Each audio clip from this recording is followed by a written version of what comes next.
I had a package that was delivered to me earlier today here at the office from some friends of ours at 5150 Rifle and Optimum Parts Company. They're really good friends. They made me swear that I wouldn't open the package up until we were live tonight. So I've got this big cardboard box over here, and all I was told is have tissues at the ready. I don't know what that's supposed to mean. So this is either something that's going to get me very emotional or it's filled with cayenne pepper. I don't know. We shall see. Ladies and gentlemen, thanks for joining us for this week's edition of the Weekly Roundtable. I am one of your hosts, Frank Johnson, and co-founder of the Liberty First Foundation. To my left, or to my right, I gotta get this right. I can't figure that out yet. Is Jan Rains, our resident alternative lifestyle expert. And joining us this evening from West Virginia is U.S. congressional hopeful Derrick Evans. Derrick has got a very long and storied history, and he's right now in a position of getting shit done. I'm going to put it that way. This guy's going to be making some waves on the national circuit very soon, and we're happy to have him joining us here tonight. So, Derrick, first of all, how the hell are you, sir? Hey, I'm doing great, man. Better than I deserve. How about you guys? It's been a long day for me. Jan, how are you doing today? I'm doing really good, and I am so excited that I have somebody from my state who's running for U.S. Congress and on the show, and that I've gotten to know Derrick a little bit and his story, and I think everybody is going to have a little bit of eye-opening when he talks about what he went through with J6. Well, I don't want to go stepping on anybody's toes to tell stories or anything about what happened, what didn't. I look at J6 as one of the biggest shams in American history. It's probably one of there's so many different conspiracy theories out there, and what I can see with my own eyes, what I know, what I hear, things that I've been sent and things that have been reported to me. There was a lot of things going on over there that the public just doesn't know about. And a lot of people wound up falling victim to circumstances that they were pushed into, or a lot of people did look, not going to lie, a lot of people did a lot of stupid things that day. There were a lot of things that should never have happened. To see our national capital, see smoke pouring out of windows out of it and stuff like that. For somebody from New York who has seen that too many times in other buildings, it's very hard to stomach when you see national monuments, national treasures, something that is the embodiment of America, and you see so much drama surrounding it. But when you listen to some of the rhetoric that we've heard, and a lot of the accusations that were levied against the people that participated in January 6th and everything, many of the same comments that could have been launched at the people who have been punished for January 6th are the same comments that could have been used against men like George Washington, Thomas Jefferson, Ben Franklin, any number of the founding fathers, where had the winds of change blown a different way, they would have been, instead of being honored as founders, would have been tried as for treason. And a lot of the things that we hear about the people that were at J6, it's just beyond the pale to compare these people who, in the minds of them, they see their country being ripped away from them. They see their vote meaning nothing. They see so much shenanigans being, played out right in front of their eyes. I mean, how many lies can you possibly absorb before you start feeling super, super helpless? And that was the only outlet they had. And I think a lot of people took advantage of that situation. And, guys like Derrick and a couple of hundred other more people wound up being in a position where they paid a price for it unreasonably. Yeah. Well, I tell everyone that when it comes to January 6th, there were some bad people who did bad things that day. There were some good people who did bad or out of character things that day. But by and large, it was mainly a lot of really good people who just got swept into this whole ordeal in the deep state's attempt to go after President Trump. By and large, it was a quote unquote mostly peaceful protest, and I would imagine that if we had the truth, most of the people who did bad things that day, at least early on, agitating things, were probably on the government payroll in some way, paid provocateurs or federal agents. We know that there were hundreds of agents in the crowd that day. We know there were paid provocateurs in the crowd that day. And so, and look, I actually had this conversation with someone, a voter recently, who said, well, you shouldn't have did what you did. And I said, well, do you think that the election was stolen? And they said, yeah. And I said, well, then if that's the case, then like you can't get mad at me for going and peacefully protesting that. Like, I mean, those things, you can't believe both of those things. You can't believe that they took the election and then believe that I was wrong to peacefully protest it. You just can't have it both ways. And they'll tell you were wrong for doing what you did, but in the same token, they don't even know what you did. Correct. Now, listen, I got to take a break for one quick minute here because we are being joined from a long distance away by our good friend Keith Berry of 5150 Rifles and Optimum Parts. Keith, how are you? Do you hear us? Good, brother. Yeah, I hear you just fine. How you doing, man? We're doing well. I got Jan and Derrick Evans on with me this evening. The rest of the crew's running a little late, so they're not going to be here for this unboxing that I have been told is going. What are they, government employees? They're running late? Yeah, you would think so. Derrick, nice to meet you, sir. Jan, nice to see you again. Nice to meet you as well. All right, so Keith, earlier today, amongst the mountain of boxes that I received at my house was one box that was segregated from the rest so that I would not have the opportunity to, or the segregated. What are you, racist? God damn. Yeah. Well, it is brown. The box is brown, but all of them were brown. All right, okay. Yeah, well, this box was set aside. I'll use that word. All right, yeah, whatever. I don't care. You know me, Frankie. Yeah. I'm as far from politically correct as can possibly be. Yeah, well, we know what you so do. Before you open this, Frankie, I just want you to know that everybody in the Optimum 5150 Hussar Arms family knows about this, and that's why you've been getting texts and calls all day long to mess with you. This is from the bottom of our hearts, something we threw together. I intentionally did not tell you we were doing. I didn't tell Lori we were doing. It's just something we all decided to do because we appreciate your support. And God, now going on 5-6 years of literally just pushing our stuff and everything else, and we just wanted to show you that we appreciate it. Well, when you get a chance, go to my YouTube channel and look at the new banner picture. I will. All right. So I got this box. I'm gonna open this up now. After I'm open this box up, Jan might have to discuss things with Derrick on their own because, from what I understand, I'm supposed to be emotionally compromised in a moment or two. So I'm gonna take a look. I got my brand new nifty thing here. All right, so I'm going to try not to stab myself while I'm in the process of doing this. So you got two surprises in there, Frankie. One's on top, and then you got to dig for the second one. Okay. All right. All right. Boxes, the box is kind of open. And I have a manila envelope on top. Yep. Okay. So I'm going to set this box aside for a second, and I think I know what this might be because I'm. Oh, wow. Oh, that is. What is it, Frank?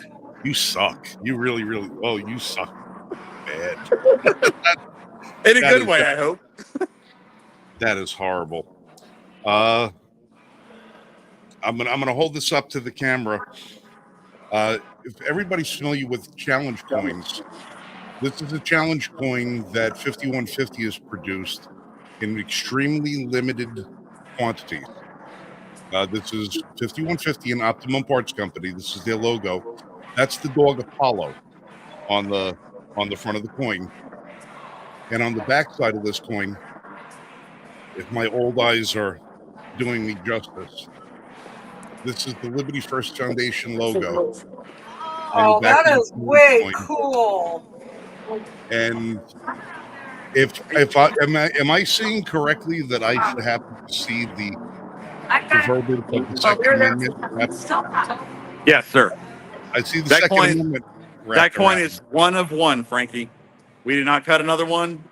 We didn't even cut one for ourselves, which is normally our policy. It is literally one of one. Hand painted. That is spectacular. I took the liberty of improving the logo because I felt like it was time for a little bit of an upgrade, a little more detail to the logo. And I see a very familiar rifle on the logo. That is awesome. That is awesome. That is, oh man, that is beautiful. All right, now that I'm going to wind up getting a little emotional, and we try not to have dead time on the air over here, and I don't want to start crying. All right, because I'm going to wind up talking. You know what it's like to be a 275-pound crybaby? No, I don't. I don't exactly look like the kind of guy that's going to break down into tears all the time. That I get very emotional, But Okay, every time well, I get, consider that the warm up, Frank, for what my warped mind came up with. And again, all right, well, this is with love from me, from David, from Danielle, from Marty, from Forrest, and from Steve Cleverly. From the bottom of our hearts, pull out the next part. all right. All I got to have is Sarah McLachlan's voice start singing now, and Now I hate Sarah McLachlan. I'm reaching in. I'm throwing paper to the side. All right, I feel.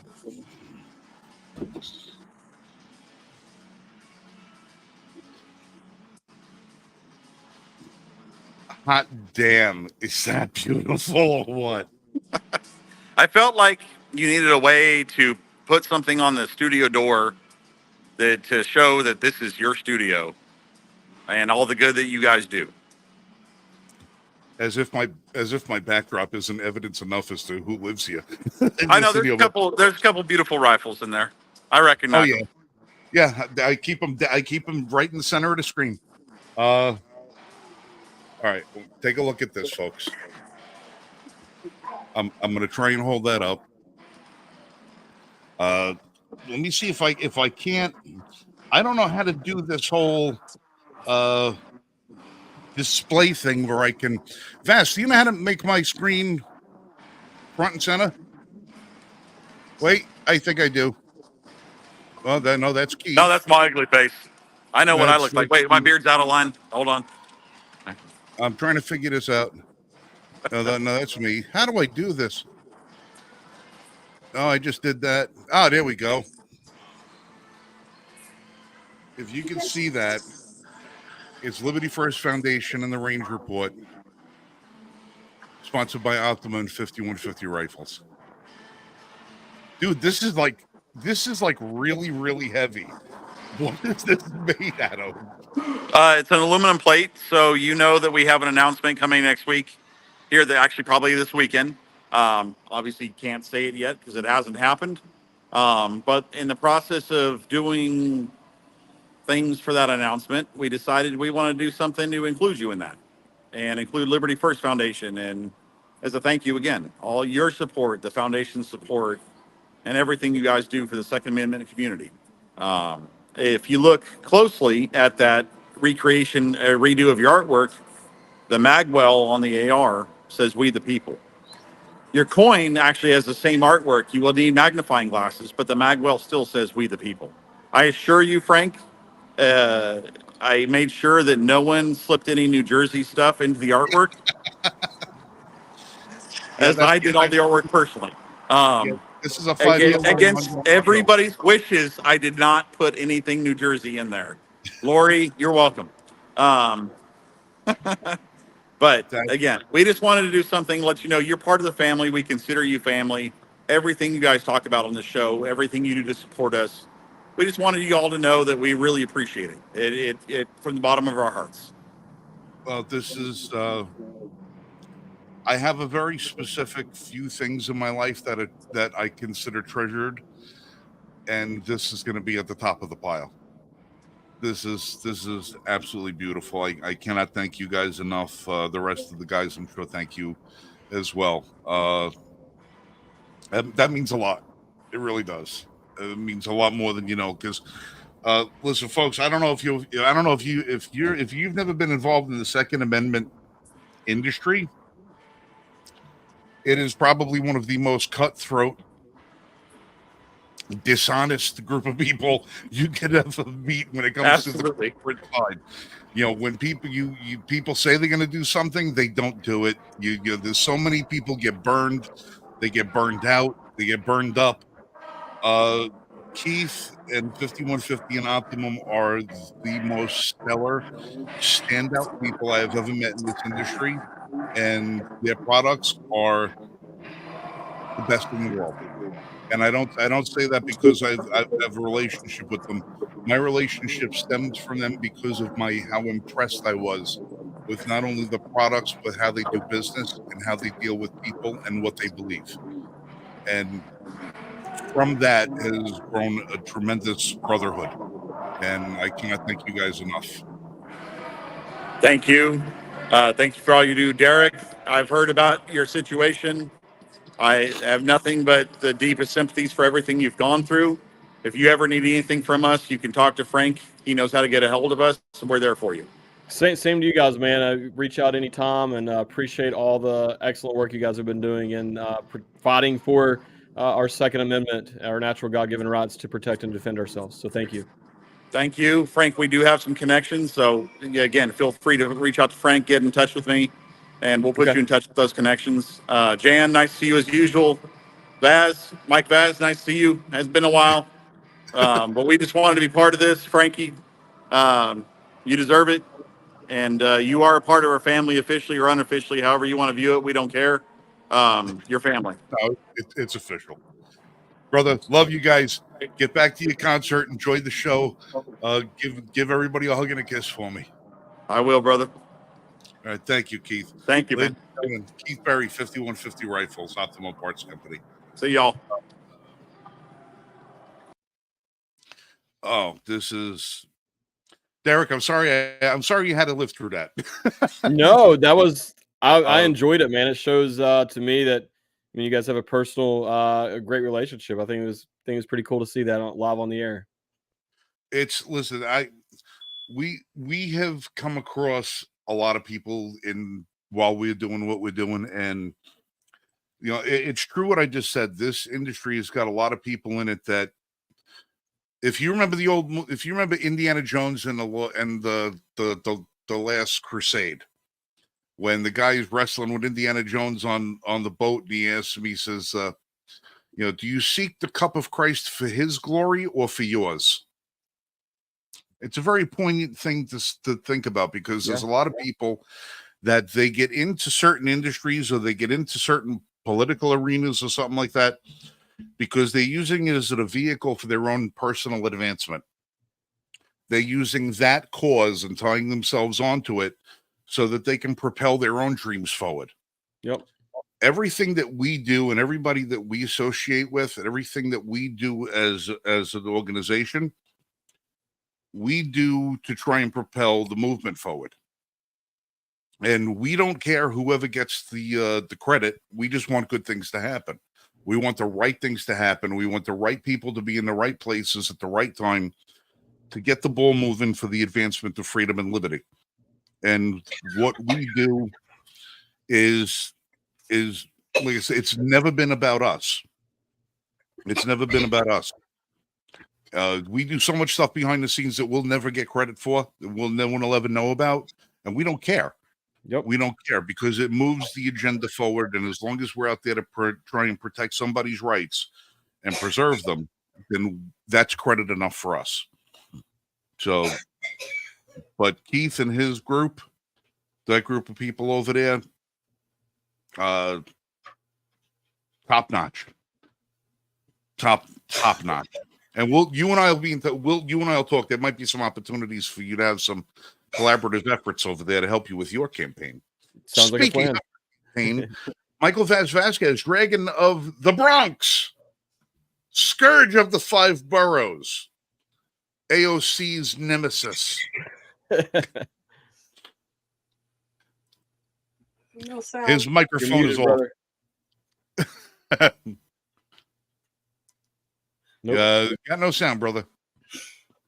No No sound at all. No sound bites at all. No sound bites allowed. So we can't even get sound out of the guy with no sound bites. Well, we're batting 1,000 tonight, aren't we, ladies and gentlemen?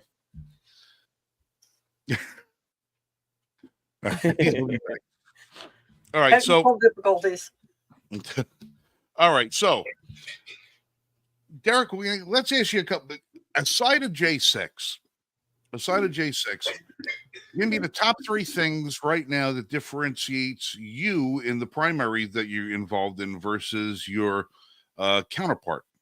I'll give you a couple of examples, but it really all comes back to what I would consider one major issue is I'm America first, and my opponent is not America first. She's a globalist, warmongering neocon. She's voted to send billions and billions of our tax dollars to Ukraine while our own people in this country are suffering. I mean, we got major issues here. And so on top of that, I support freedom and individual freedom and liberty.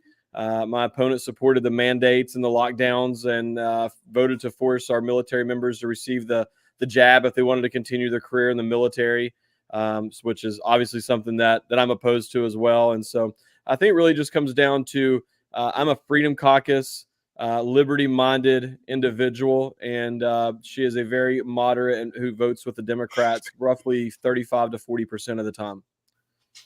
Okay, can you hear me now? Yes, sir. Now we can hear you. It's something with StreamYard here. Sorry. And I was trying to say before, I apologize for being late. My dog has had some medical issues, and so Oh, the last 2 hours I've been out with him, so I apologize for the delay. It may have been said already, but just as a confirmation, Derek, you've already been elected in the past, correct? Correct. Okay. And the reason you're running now is in reference to January 6th, correct? Partly, yeah. So I mean, I was elected to the state house in 2020. I was the Right. first Republican to win my district in over 98 years. I won in a landslide. I never had any desire to run for federal office. So I mean, I definitely wanted to be involved locally and state, but so in West Virginia we have what's called citizen legislators.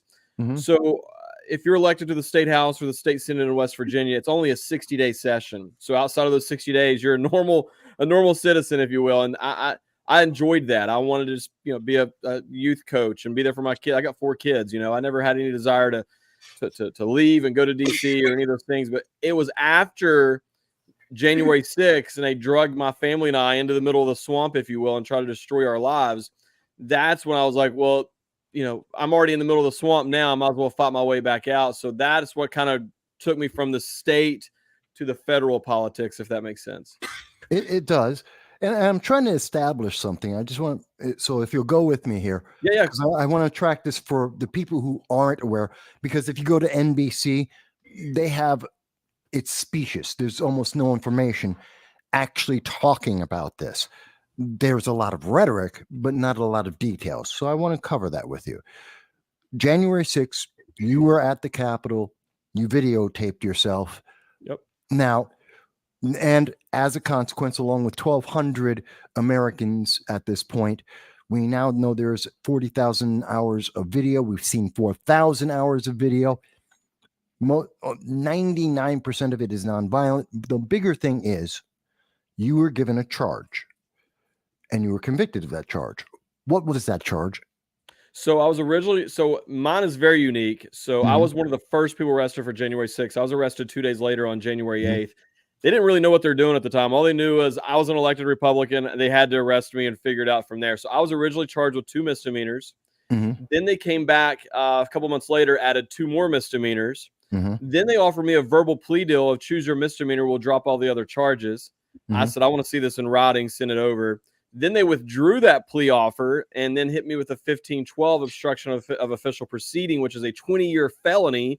So now all of a sudden I was facing 24 years in prison.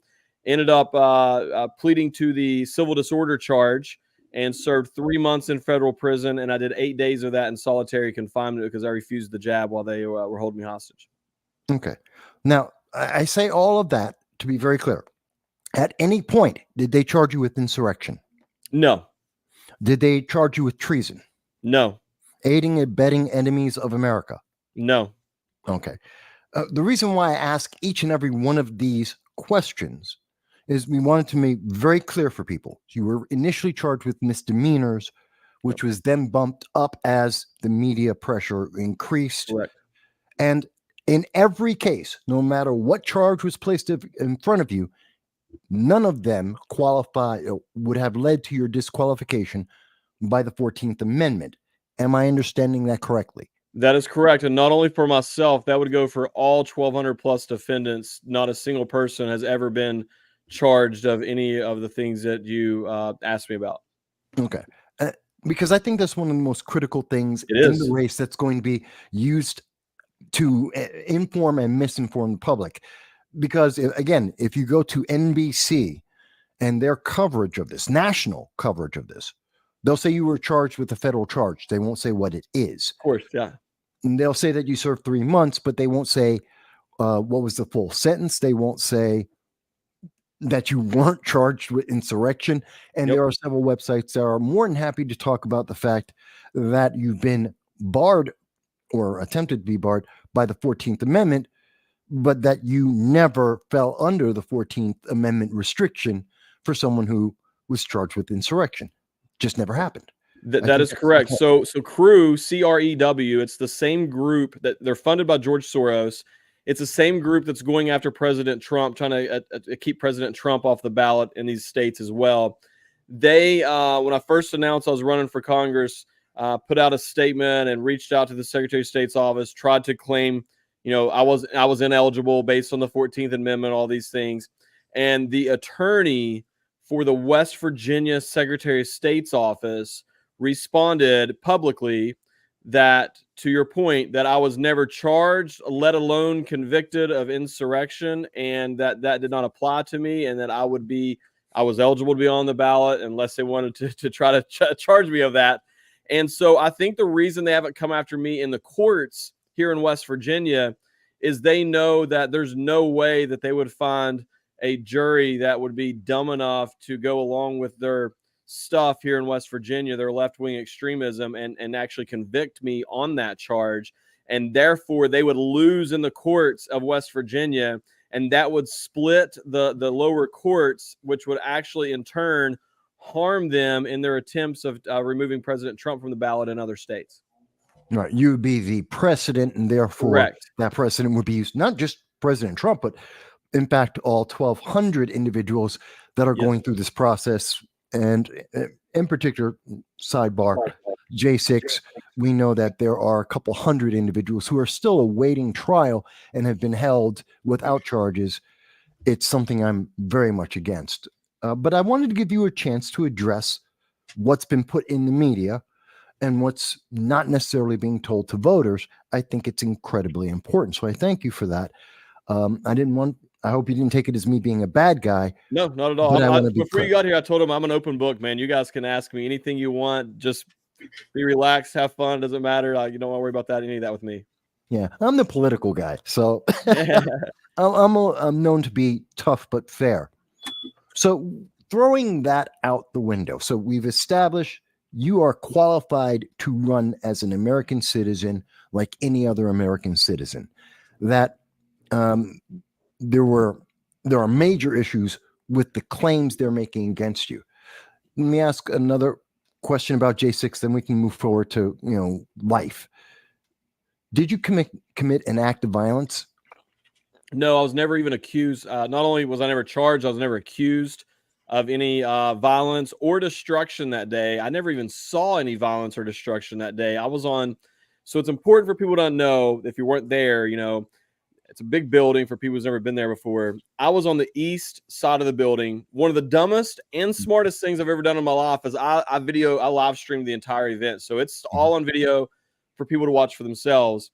All the violence and destruction that people have seen on the news was on the west side of the building, and the majority of that was centered around the west tunnel entrance area. I was on the opposite side of the building. To get from where I was at to the violence and destruction people have seen on TV was over a half a mile walk around the building to get there, because I was in the middle on the east side of the building. But for really quick for me, I walked through an open set, and once again, this is all on video. I walked through an open set of doors. I immediately go over to a police officer. I say, "Thank you for your service. God bless you, sir." He gives me a friendly fist bump, inviting me into the building. I'm then heard on video chanting freedom, and I immediately start reminding everyone, no destruction of property, no vandalizing. These are artifacts. This is our house. Take care of it. I spent less than 10 minutes inside the public rotunda area, turned around, walked out the same set of doors I entered, and that's what led me to facing 24 years in prison. That's how crazy this whole situation is. Okay. And I do want to point, it is a matter of fact that the east entrance is noted by all media sources that the police Capitol Police opened the door there in that section, did invite people to come in. And there is part of the 4,000 hours of video that have been released. We do see, and it was recorded by media at the time, that people were freely flowing in. Police were allowing them in and had no problems. Very different than what people have seen sensationalized on the West. So I do want to note that that is a correct fact. It's not hyperbole. Fine. All that, let's throw that aside. So that's not relevant to the position you're running for today. The position you're running for today is very critical, looking at the economy, looking at international affairs, looking at the division within our nation, this and the jab being examples of that. What do you think that you could do in representing West Virginia? Well, the thing I tell everyone is I hate it when politicians make promises that they can't keep. And, I have ideas and plans, and I'll be happy to discuss those. But I make sure everyone knows I'll be one of 435 people in the House. I can't force the other people to vote for the things that I want. So the one promise I tell everyone is I'm not running to make friends. I'm not running to make a career out of this. The one thing I don't need anyone's help to do is to kick in the front door and expose the corruption in D.C. And so that's the big thing. As far as the people of Southern West Virginia, this is one of the reddest districts in the entire country. And right now, we do not have a strong conservative voice. This is a district where we deserve like a Matt Gaetz or a Marjorie Taylor Greene. Someone's going to stand on the national stage and beat the drum of freedom, not only for our district in Southern West Virginia, but for every single conservative across this country. That's what we're missing right now. That's what we need. That's what I'm going to bring to the table. In terms of some of the policies, I think everybody is aware of the border. What I would do is on day one is I would propose a simple one page, one paragraph, whatever resolution that would officially declare an invasion on our southern border. Don't call for anything else. Just simply get it on the record as this is an invasion. If we could get that, then we can go back to the table and say, look, you guys just agreed that we have an invasion. Now let's do something about it. Let's send in the military, send in the National Guard, whatever we got to do, secure our border by any means necessary. In terms of the inflation, West Virginia is an energy producing state. We got to get rid of these ridiculous EPA regulations that are holding our energy back, not just in West Virginia, but across this country. Unleash American energy would help with the inflation and bring good jobs back to our country. It would lower the cost of goods and it would really help with the inflation side of things. But I'll tell you, the biggest issue that not a lot, I mean, some people are talking about it, but I don't think most people in Congress fully are grasping, or even the American people are truly understanding, is the weaponization of government. Congressman Jim Jordan put out a tweet about 2 weeks ago now that stated they have confirmed that any American citizen who purchased a Bible has been placed on a list and the government is tracking you. And so we now know that. And then also anyone who followed President Trump on Twitter, this is before Elon Musk purchased it, the FBI requested a list. We're talking 80-something million people. They've been placed on a list for the government to track them. We are under attack right now by our own government. I think I bring a unique experience. And after everything I've went through myself, I'd like to bring that to Congress and combat this and try to prevent what happened to myself from happening to other American citizens through, as we move forward as a country. Okay, I'm going to kick it back to everyone else in 1 second. You just cited two sources, two bits of information I'm not familiar with in terms of the Bible and the access to records in Twitter. I do know certain records have been requested, but not the full, the numbers you're mentioning. Can you tell me, what are the two sources? Congressman Jim Jordan. So he put out a tweet. I can say it's about 2 weeks ago now. Is in January. He put out a tweet, and so anyone who purchased items from Dick's, it's all in the kind of the same tweet and the same release. So if you shopped at Dick's Sporting Goods, just buying camping gear or whatever, they got your information. But in that same release, they mentioned that if you purchased a Bible, then the government got your information and placed you on a list. And here's the thing, man. When it comes to January 6th, people don't fully, I mean, they understand what the government is doing to us. People, and you don't know what you don't know. It's not anybody's fault. The media doesn't do a good job covering this. What people need to be aware is it's the banks, man. They're the dangerous ones. So I'm debanked. I can't get a bank account at a major banking institution. I can't get a loan. I can't get a credit card. I can't get any of these things. But furthermore, the banks turned over all of the financial data for anyone who was in the DC region within a few days of January 6th. So there were people, and the airlines also turned over this information without warrants, just turned over a mass thing of data to the government to put people on lists. So people were placed on a list. There was one person who was there for a job interview, didn't even go to protest, was placed on a list. There was another person who was in DC region for a funeral, was placed on a list and being tracked. I've been on the Quad S list, which is the quiet skies, the highest classification you can have and still fly on an airplane. And a lot of these people have been placed on that as well. Yep. There you go. That's the Jim Jordan. So again, we like to verify. We like to. Oh, no, and I appreciate it. I wish everybody did that. Absolutely. Yeah. And when I'm not familiar with something, I check immediately. And we are able to verify Jim Jordan did put that out. He is speaking specifically of Dick's Pro Bass, and he did, in fact, mention the Bible specifically as one of the religious documents, and he did provide the documentation from Congress, as people can see there. So, just to clarify real quick, Dick's and Bass Pro Shops are not the same entity. Sorry, my error there. Thank you for correcting. Dick's Sporting Goods is a New York-based sporting goods shop that no longer even sells firearms. So you ain't gonna forget me shopping in Dick's Sporting Goods anyway. Yeah. So thank you don't worry about for correcting me, Frank. And again, and this is what we do here. We make sure we get it as right as possible. So there you go. Bass Pro Shops and Cabela's are now the consortium, and I believe that they're headquartered in Tennessee by the big pyramid down there, which I plan on going to this summer at some point. But this, either way, though, this surveillance of American citizens right now by our own government should concern everyone.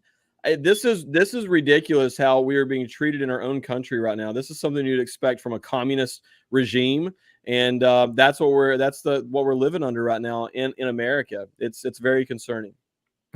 Let me toss back to my co-host there. I've captured you for a little bit, but I just want to make sure that we did get that information. Provide as much information. We'll have more. Go ahead, Frank. Jan, okay. I wanted, because you are representing, or you are running for my state congressman, and I'm so happy you are.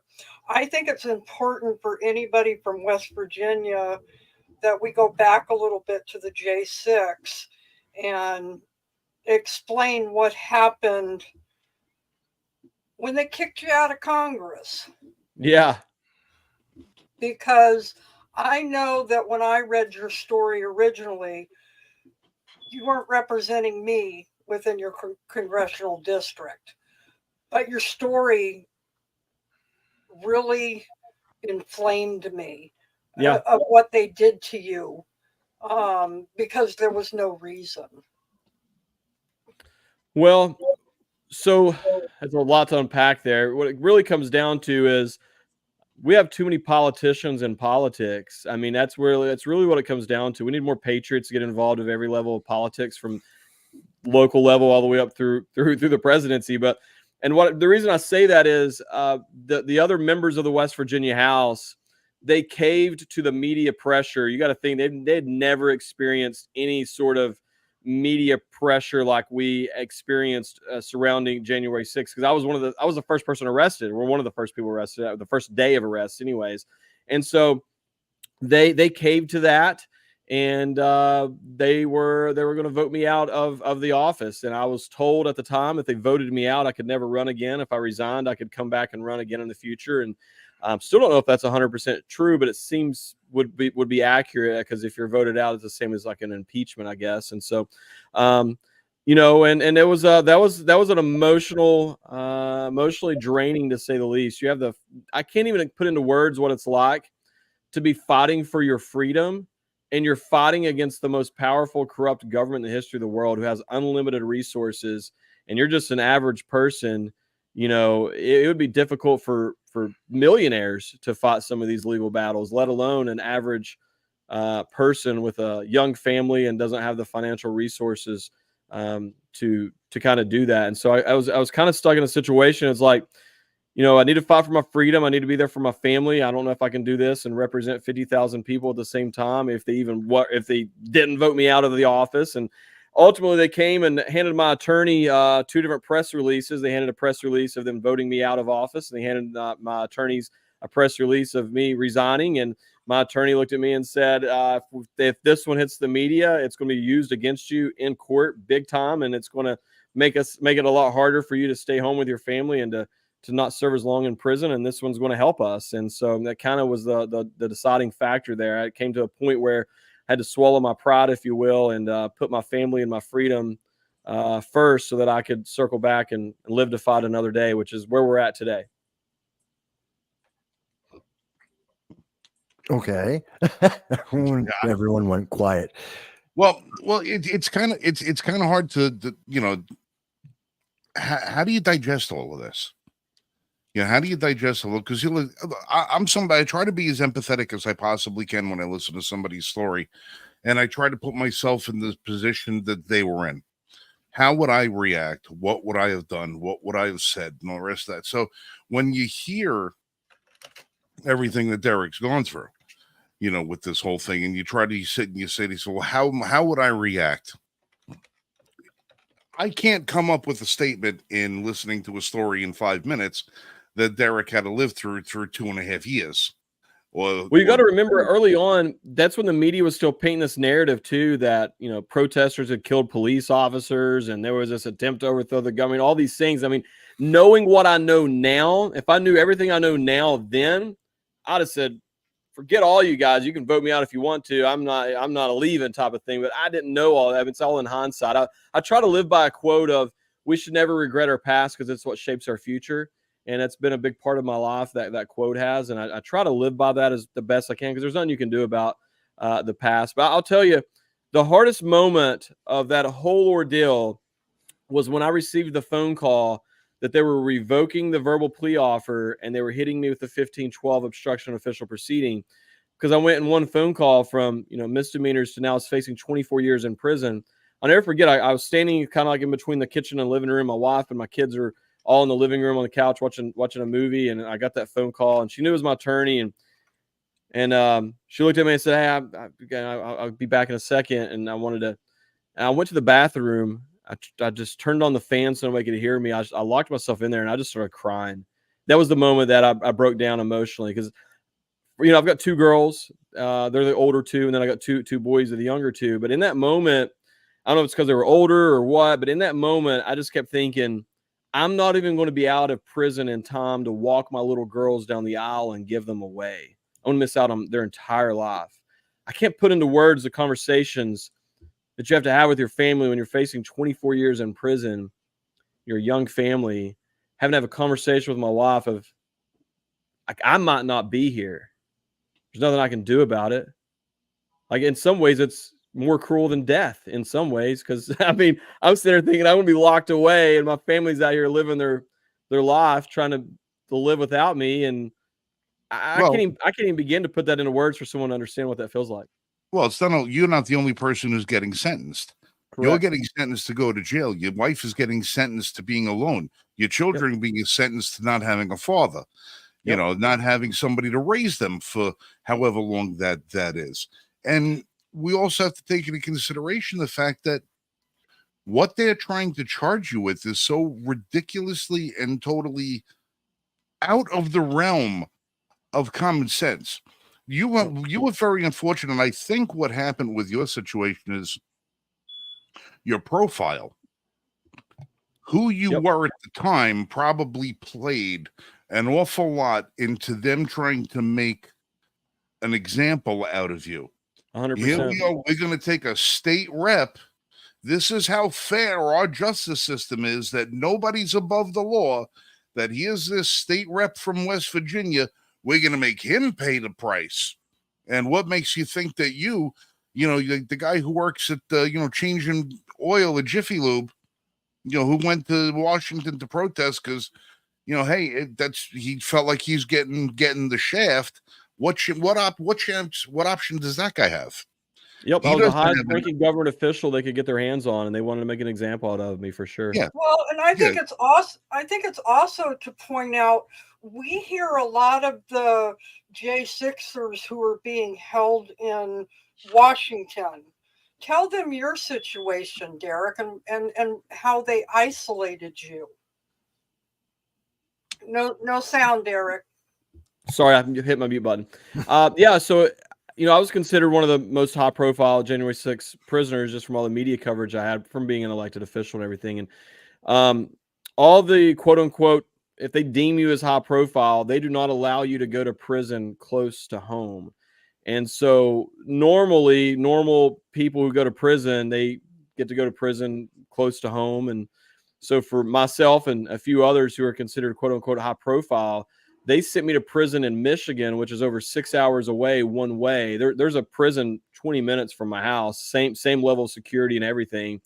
And I passed multiple others on the way up there. They wanted me to go over 6 hours away because they said it was to go to prison close to home would be a security risk for the prison due to all the media coverage. So just another way to try to punish you and your family. That's just a vindictive move to punish your family, to punish your wife, and to punish your children. Yep. That's what it is, to make it harder for you to get visitation. The rapists, the murderers, pedophiles, everybody else can get their visitation, can probably get conjugal visits, but God forbid a guy who walked in and fist bumped a friggin' cop, God forbid his family gets to see him once every couple of months while he's, serving time for bullshit. Well, and on that same note, so if you are a rapist or a murderer or even a child sex offender or whatever, all of these people get off of probation early. The worst case scenario for a child rapist or anybody is 2/3, meaning if you got sentenced to 3 years of probation after you serve your prison time, you serve 2 years and you get out. Most only serve half that amount of time, assuming that they're following all the rules. But there are some judges that are deemed the hard judges that are 2/3 judges. And I say all that, every single January 6th political prisoner is being forced to serve every single minute of probation. None of us get off of probation early, and they refuse to revoke and remove the jurisdiction from DC. So once again, a child molester or whatever, all of their probation gets sent back to their local jurisdiction, like their hometown area, to be serving that probation. For January 6th political prisoners, even though I live in West Virginia and my probation officer is here in West Virginia, if I get in trouble of some sort, I go back before a DC judge because my jurisdiction is still in DC, and I can't get off early at all. Not a single J6er has been granted a single minute of early release from probation. All right. Now let me ask you this question, because I want to try and figure out a way what the schedule overlaps are. Are you still going to be on probation when you get sworn in? Assuming that unless President Trump wins and gives me a pardon, then that would be correct. My probation, I would still be on probation while driving. I would have to get, this is funny, I would have to get permission from my probation officer to go to Congress to serve. Well, I was going to say, you're going to make it awfully convenient for the judge there to see you, and he can just, subpoena you at your chamber. Yeah. Well, should mention, there's nothing in law that says you can't do that. That is correct. So even if that is the case, there is no law, no regulation that would prevent that from actually occurring. Correct. If it had And to go actually, that they way. have to allow me to go because I would be constitutionally required to be there. So they wouldn't be allowed to keep me from going there either. So yeah, it's gonna be interesting. It's gonna be a good case study. I'll be the guinea pig. Well, if I'm not mistaken, isn't there something vast? Well, Marshall's not here, so vast. You have to remind me. That persons serving in Congress are not, technically supposed to be able to be arrested for certain things. While they're in the commission of their duly appointed service.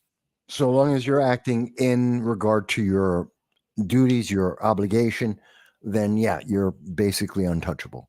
Yeah. So find out what rules you can break on probation while you're on the House floor, and give a nice thumbs up for the judge.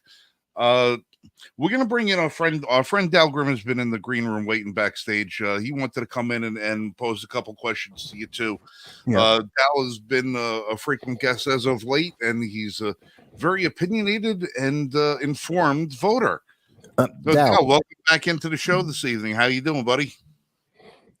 I'm doing well, and I'm not a statist or a federal employee, so not a fan. Dal, before you start, are you going to ask a question about climate change? Soon, but not immediate.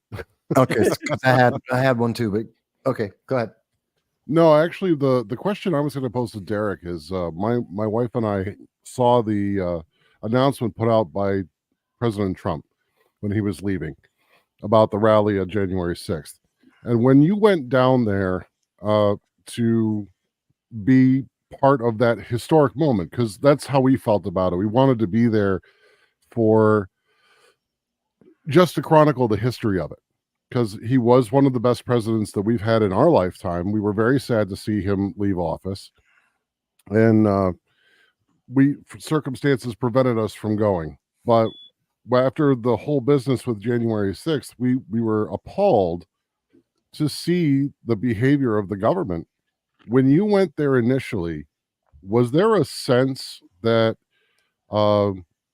it was more that things fell off, I guess is the best way to put it, while you were initially there, not afterwards from everything that was happening to you, but when you were first there? Did it feel like a historic moment, or did it feel like a trap? It felt like a historic moment for me because I was on the east side of the building, and so I've spoken to many others who were on the other side of the building, kind of more in the chaos of everything, and so quite a few of them have said that as the day was progressing, it started to feel more like you're talking about, like it was like something's off here, and it's just some of the things that they were seeing and everything. But for me, no, I didn't see any of that and get that feeling at all. I was on the other side of the building, so it was all surreal to me when I got back into cell phone service and started seeing some of the chaos of violence and destruction. That's when I was like getting nervous, but not in the moment. It was only when I started seeing the other things that took place that day. Yeah. No, that's interesting, because when I was talking with family up here, and a lot of people had reservations about going down there. In fact, I was talking with my mom, and she was like, "Are you sure you guys really want to go?" And I could hear the relief in her voice when we told her that we had car trouble, so we weren't able to get down there. She's like, I was thank worried goodness. about Antifa, Dal. I was worried about Antifa for sure going into that day. That was really the only concern I had in terms of concerns was that Antifa or some left-wing group was going to come there and attack conservatives. That was my concern. Yeah. No, I think that would be a pretty legitimate concern given everything that we had seen throughout the year. Yeah. I know that we had talked about it, that we had mentioned it, that the possibility was there that there would be counter protests and they might try and get violent. But then you see the stories coming out about people being pursued by our own government, and it was surreal. It really was. I couldn't fathom an America that was being portrayed in Washington, D.C. during that moment. Well, they're still pursuing people. They're still arresting people. It's every week. I mean, it's It's really crazy, and they've expanded it beyond January 6th. I think January 6th was kind of like their test run as to what they could get away with, and now they're going after parents who speak out at school board meetings. They're going after pro-life activists. They're going after the guy who made memes on social media. I mean, they're really going after so many different just conservatives in general right now are under attack in this country by our own government. Podcast hosts. Yeah, podcast Yeah. hosts. I think the irony, though, is that you're not just seeing conservatives now. It's anybody that's going to speak out against the narrative. And I believe that fairly soon, a lot of these more extreme leftists, and I don't mean in the violent sense, I just mean more in the dissident sense, they're going to start feeling the pinch as the people that they idolized now cannibalize them. Because they're the useful idiots. They're the people that are going to be purged and first against the wall when power is consolidated if this authoritarian trend continues. Oh, what's the phrase? The last one to feed the alligator winds up on the menu. Speaking of alligators, did you guys see that awesome poster about the border? Yeah. That was heavy metal. No, I missed that one. Speaking about the border, you saw the latest vote that came out today, or was it yesterday? If an illegal gets arrested for DUI, convicted of DUI, Democrats will refuse to deport that person. They're refusing to deport the guys in New York who beat up the police officer and then let him out with no bail, and they're walking down the sidewalk with both middle fingers up in the air. Well, that piece of crap attorney general got confronted on the street by a New York Post reporter this afternoon. He ran over to his car to get into it. How the hell are these people going to sit there and talk about, oh, they're for justice, they're for justice, they're for justice? Listen, I grew up in New York City. If those two cops were my father and his partner when they were on the job, you wouldn't have to worry about the district attorney going in and filing, charges against anybody. Well, you would have saw the story, and then that would have been the last you ever heard of it. True, those were the 70s, but today Hochul, who was in New York on the subway, trying to convince people that the subway system is actually working, even though it's losing money. Oh yeah, she pulled a Bloomberg. She said that while she was just trying to distract and talk about the MTA, which is still a losing money problem for New York State, she says that, we're going to hold them accountable, and this was horrific of what they did. Meanwhile, sources, credible sources, I believe ABC News, noted that 5 of the individuals jumped on a bus and went to California using another name, and 7 of the individuals have been arrested on various violent crimes over the last several years. So here'd be an interesting fact to find out from Hochul. Was she on that subway without security? No, she was completely surrounded by security. Yeah, well, that would be like that's why it was great. Botox, please. Those two things going hand in hand. Listen, guys, I know Derek's got to leave soon, so I would like to give him the floor to. That's what I was just about to let him. That's what I was just about to say. Let me ask one question before, and then no problem at all. Just like a reporter. This is what I do. Obviously, climate change is a very big issue. It's a primary issue of the Biden-Harris administration and many progressives, especially in Congress. Currently, the United States is the global leader in greenhouse gas reduction, more than all of Europe and England combined times 2. West Virginia, though, has been somewhat less, how can I say, they're not quite matching up to what the progressives would like. Obviously, West Virginia, major coal industry, major energy production for the United States. If you are elected, how would you resolve that conflict? Well, honestly, I wish that West Virginia would grow a bigger backbone. I think that we've played too nice with the climate change cult people on this issue. We need to get back to mining our coal and burning coal and everything else, and tell the federal government to come stop us if they want to stop us. But we're not going to quit. We're going to do whatever it is that we want to do, because it's not any of their business. And so the climate change is a hoax. It's one of the greatest hoaxes of all time. Al, Al Gore is goodness gracious, maybe the greatest grifter of all time. It started off as global warming, and then they changed the, I think actually in the 70s it started off as though we're waiting on an ice age of some sort, and now where it's climate change, because the climate is always changing. It's going to be warm tomorrow or rain tomorrow, and the climate is always changing, so they can blame it on that every single time. So the left is really smart in how they label things, but it's a hoax, and there's absolutely zero proof of man-made causing climate change, if you will. And look, even if we wanted to follow all the ridiculous protocols that they're pushing out there, it wouldn't matter. You got China and India and all these other countries just they're polluting the country at such a high rate it wouldn't even matter. But I'll say this: if green energy technology, I believe in capitalism and the free market. And so if they can compete in a free open market, or people just want to willingly pay more, I support the freedom to do those things.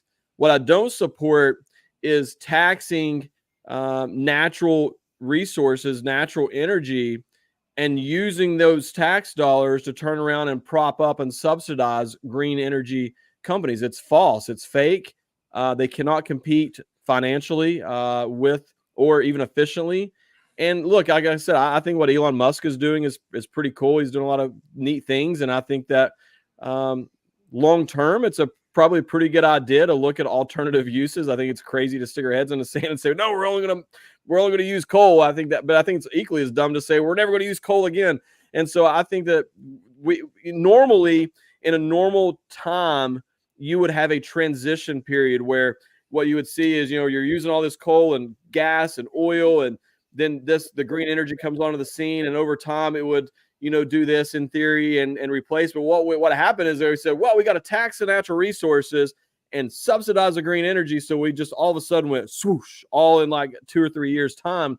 They can't even keep California. They're doing rolling blackouts as we sit right now.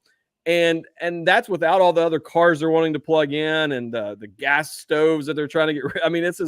This is crazy. And so I believe in freedom. I believe in the capitalism. I believe in the free market. And if it can compete on an open free market, then let it compete, and I support their freedom to do that. Okay, so I'm not quite understanding the answer to my question. So if you're elected, are you going to support introducing more green energy to West Virginia? No. Support more maintaining the level currently and maintaining coal production, or something otherwise? I wasn't clear. No to both of those. I'm going to propose that we open up the gas and the coal and completely. I don't think that keeping status quo is the answer. Definitely don't think that bending the knee to these climate change cultist people is the answer either. So to answer your question, I think that the issue is we have too many Republicans, especially from energy producing states, who are attempting to appease the climate change cultist people. I'm not here to play patty cake politics. I'm not here to compromise with them. West Virginia needs strong leadership, and the federal person can't do this, but our governor and whoever else, they need to grow a backbone and say, we're going to build coal-fired power plants. We're going to put our people back to mining coal. We're going to drill for natural gas. And if you don't like it, then you can come here and you're going to meet our National Guard the same way that you're meeting the National Guard in Texas right now on the border. That's what I would do is if I was in charge of West Virginia. Look, San Francisco and these other states can say, we are a sanctuary city, and you're not allowed to come here and deport people. Well, West Virginia is going to be a sanctuary state for natural energy resources. That's what we should do. And just tell the federal government to go kick rocks and go pound sand. We're not here to appease them. The federal government was created by the states and the people, not the other way around. And it's about time that we return this power back to the states. We got to get rid of these 3-letter agencies. They're unconstitutional. We have unelected bureaucrats who are running our country behind the scenes right now. For instance, the ATF, every single gun law in existence is unconstitutional. And therefore, the ATF, the EPA, the Department of Education, all these places, they need to be defunded and abolished, return that power back to the states, back to the local communities where there's actual accountability, and you and me and we the people have the power. Okay. That clarifies for me, and I thank you for that clarification. As a quick follow-up, I Yeah. wanted to know, so you're not averse though to organic innovation when it comes to energy production. Correct. Okay. So somebody say like nano nuclear, which is trying to create a vertical nuclear portable mobile reactor system. If they can prove that it's viable, that it's safe, that it's innovative and easily I don't know what the word is, easily hooked up, I guess, that could be put on the grid, then you would be okay with like using, say, state funding to help move that research along. I don't know about Or would- state funding. I don't would- believe in the government picking winners and losers. I believe in the free market of. I think that anytime the government starts picking winners and losers, I wouldn't want them picking coal. I would not approve of the government coming in and saying we're going to subsidize coal to get the coal industry going. I think that would be wrong as well. I think that the free market and capitalism will take care of that. Our government, in terms of the federal government, state government, totally different. So to answer your question from the state government, maybe. But the federal government has very limited powers and roles. Correct. Supposed to, anyways. And I Mhm. believe that we got to get back to the Constitution and limit the powers of the federal government. So unfortunately, there's so many times people get there and they're like, "Well, that's something I believe in." I'm cool with the federal government paying for that. I think that is wrong, even if it's something that I agree with, because on principle, it's not the role of the federal government. Does that make sense? That does make sense. And I actually meant it from the aspect of state legislature, not from I the federal. would be open to that as a state legislature. I would have to obviously see what that would look like and entail. But I mean, yeah, I mean, from a state standpoint, that's a totally different conversation as from where I sit, anyways. In terms of the roles. So for a from a federal standpoint, since that's where you're going to be, what would you think about currency? Would you be willing to restore, say, a silver and gold standard as it was in the Constitution? Yeah, I would love to repeal the Federal Reserve Act of 1913, which would privatize the Federal Reserve, and it's once again a genius name, Federal Reserve. It's privately owned, as we all know, and the moment the money's printed, we owe a tax on it and interest on that. But yeah, we got to get back to having some sort of accountability there. The gold standard, I think, as far as I know, is probably still part of the Constitution. But once again, we've got so far away from the Constitution, it is absolutely ridiculous. We need to fight, scratch, and claw for every inch we can, going backwards to get as close as we can to the original intent of our founding fathers when they formed, created the Constitution and formed our country. Amen. In terms of the role of the federal government, I should say. Too bad you're not running in New York. I'd vote for you. Appreciate that. You could always move, though. Well, I think they're on the same subject here, kind of. I think that one of the biggest issues in our country right now, when you really get into conservatives and liberals or whatever, all these different names everybody has, I think that you can trace most of this back, not everything, but most of this can be really traced back to there's a very noticeable split in ideology. And that split, in my opinion, starts at there are some people who believe that our rights come from the government. And then there's a lot of us who believe that we have natural, inalienable rights, and the Constitution was written to prevent the government from infringing on those natural, God-given rights. And so I think that's the biggest, one of the biggest differences in terms of ideology in our country. If for people who believe that our rights come from the government, they now look to the government for safety and to protect them and to give them a job and all these other issues, where that's not the role of the government. Once again, the federal government has so few limited roles, and they don't do any of them. they do the exact opposite. I mean, like, for instance, one of the roles is to secure the border and protect our country. So it's like, stop worrying about all these other things and just do one of the few handful of things that you're supposed to do. Balance a budget.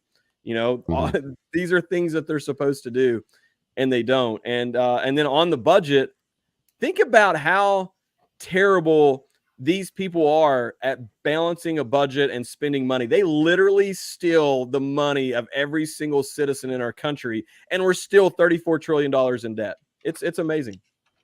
And that's because of the way they spend the money, and so they run themselves into a deficit.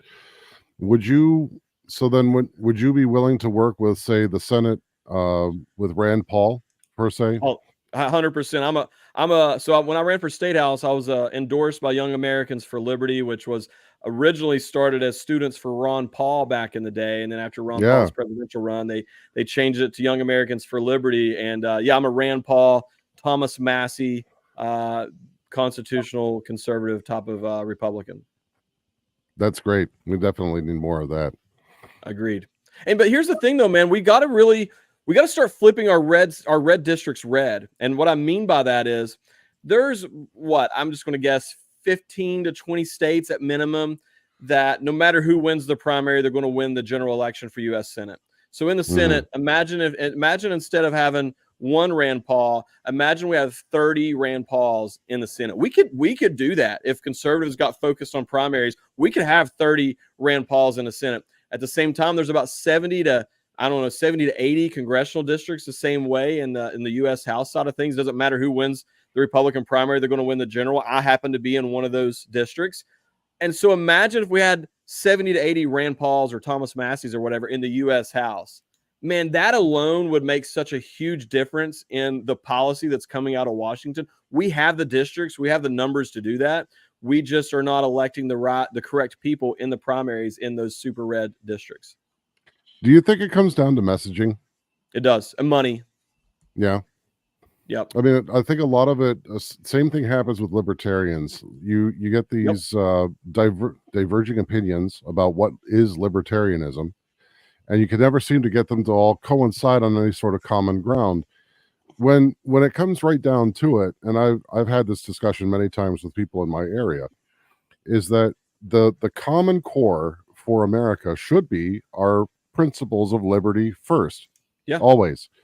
The natural and inherent rights that we are born with, that the Constitution secures for us from government, should be the one place that we can all agree. And yet, because of media, because of spin, because of varying opinions that people don't seem to want to let go of or change their minds on, they miss the core, and we get what you see now, like the infighting between the mainline RNC and the rest of us. Well, and there's so much money involved, man. It's so hard. We got to remember when our founding fathers, when you get back to the beginning of our country, the people serving in Congress were everyday American citizens of that time. Mm-hmm. It's very rare to have an everyday average American. You don't see a truck driver making $70,000 a year running and winning a U.S. congressional seat. It doesn't really happen, unfortunately. I think our country would be a lot better off if we did have more everyday Americans. And really something to look into is there, and I don't know the exact language and where it's at, but there's supposed to be way more congressional members than we have right now, because it's supposed to be based on population. And I think if you did that, gets that back close, because I'm running to represent 700 and 800,000 people or whatever, whereas I'm supposed to be, when you go back to the original intent and the numbers, I think it's like, 30,000-40,000 people. Totally different situation in terms of representation. And so I think that we need to get back to that, because then you could actually win some of these races without a lot of money. I tell you, that's been one of the most frustrating parts for me as someone who's running for and in it for what I would consider to be the right reasons is having to fundraise. I mean, and like I said, I'm doing pretty well. I out fundraised my Rhino incumbent opponent last quarter, but that's not what this is. This is not supposed to be a fundraising battle of who can raise the most money is who gets elected, and that's what a lot of these races turn into, unfortunately. It's not like something that you could just do with a bake sale. Like you got to do a lot of schmoozing, and that. But this way, I've raised over $300,000, and I'm still going to get outspent drastically by my opponent. But I mean, I've got enough to compete now. So it's like, it's crazy though. Like that should never. And I live in one of the cheapest congressional districts in the country. There's some congressional districts, $3 million is not even really enough to compete. Like, this is crazy. Yeah, New York 22nd normally goes somewhere around 5 million. The average race in America is usually about $500,000 to $750,000 for a race. Just to give some context for the people. Yeah, and some of these Senate races are going over $100 million now. Yeah. Yeah. I mean, that's not what this is supposed to be about, and that's what it's turned into. And I don't know the answer. I'm not going to claim to have, and I hate complaining about something without a solution because that's just complaining. But it is concern, and basically what has happened is everyday Americans do not have a seat at the table. And that's what we need, everyday Americans. And it's nothing against the people in DC. Even you've been in there, and we need term limits. You've been in there long enough. These people don't understand the consequences of the cost of milk, bread, and eggs going up, the cost of rent going up, the interest rates going up. They don't understand that on the same level as someone who's working paycheck to paycheck, trying to make ends meet, and a single mom who's working 2 jobs and trying to take their kids to youth sports and all these other issues like that they don't understand that. They're so far removed from that world. It's like me trying to explain or understand the life of an Ethiopian. It's just impossible to wrap my head around that. I have a question that I just thought of from your speech last week. I believe it was last week that I went to. Talk to us about election integrity. Yeah. So, well, first of all, I'm endorsed by Mike Lindell, the My Pillow guy. Everybody knows I'm endorsed by Mike Lindell. I'm endorsed by General Flynn, Veterans for Trump, Oil and Gas Workers Association. So we got some good things there. Obviously, being endorsed by Mike Lindell, I believe that we've got to get rid of the machines, move to paper ballots, counted by hand on one day of election. But what I tell everyone is the biggest thing. Whether someone else, when I speak to someone on the left who says the election wasn't stolen, I don't argue with them. I'm like, that's fine. You're allowed to have an opinion. But I think that everybody at the very least can agree, at the very least, what happened in 2020 and probably even in 2016, because the left was saying it then, what has been stolen is the trust in the process. So it doesn't matter if the election was really stolen or not. When you have over half the country, or even half the country, or even 25% of the country who believes that it was, we have an issue. And so we should be, as a group, Republican, Democrat, whatever, we should be sitting down and saying, what can we do as a collective to restore trust in the process? And I think that starts with transparency and being open. Obviously, I have my opinions on what I believe needs to be done to get there, but I think that we could all agree that trust in the process has been stolen along the way here, and that's a major issue in our country right now. Yeah, no one's really addressing that.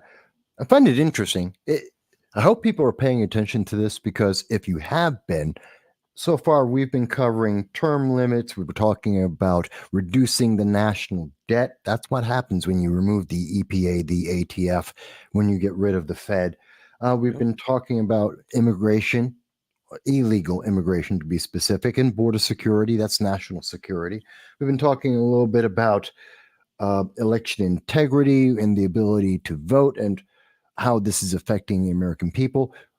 We've been talking about energy and climate. We're talking about J6. Do you notice these are massive issues? That's a conversation. This is what happens when you have the First Amendment actively involved. One of the things that we haven't talked about, though, in all of these different subjects, obviously, we're seeing the military. Huh? Did we talk about Taylor Swift yet? You can. I don't even know who it is. I don't pay attention to pop entertainment crap.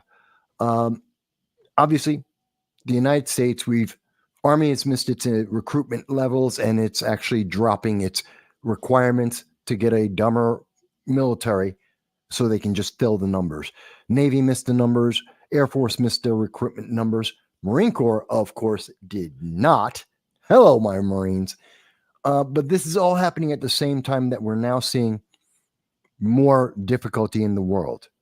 Obviously, Ukraine. Obviously, we're seeing the issue with Hamas has 22 hostages.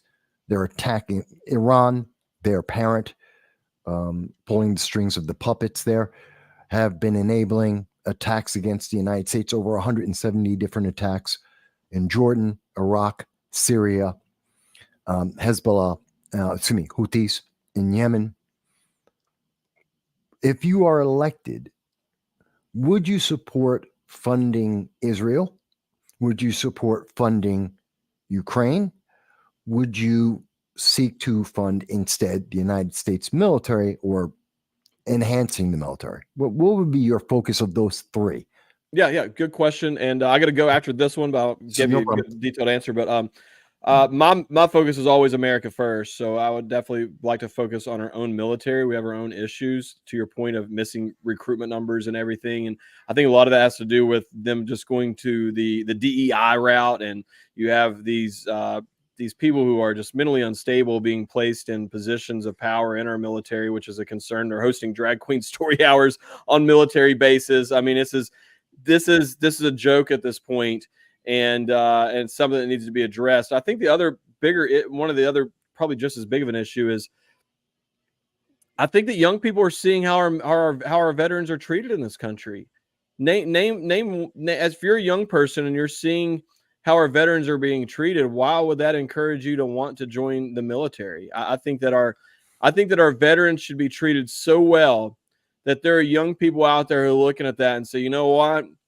I'm going to join the military for nothing else. I know when I'm 60, 70 years old, or I need some in my 40s, 50, whatever, I'm going to be taken care of. And I think that comes back to, as a country and as federal representatives, we've got to make our veterans a priority. I take my grandfather to the VA all the time. It is really sad watching our veterans who fought for our country having to fight just as hard for basic medical treatment in this country. I spoke to a gentleman just yesterday here in my district who has been fighting for years trying to get surgery on his knees from he has issues with his knees from the military.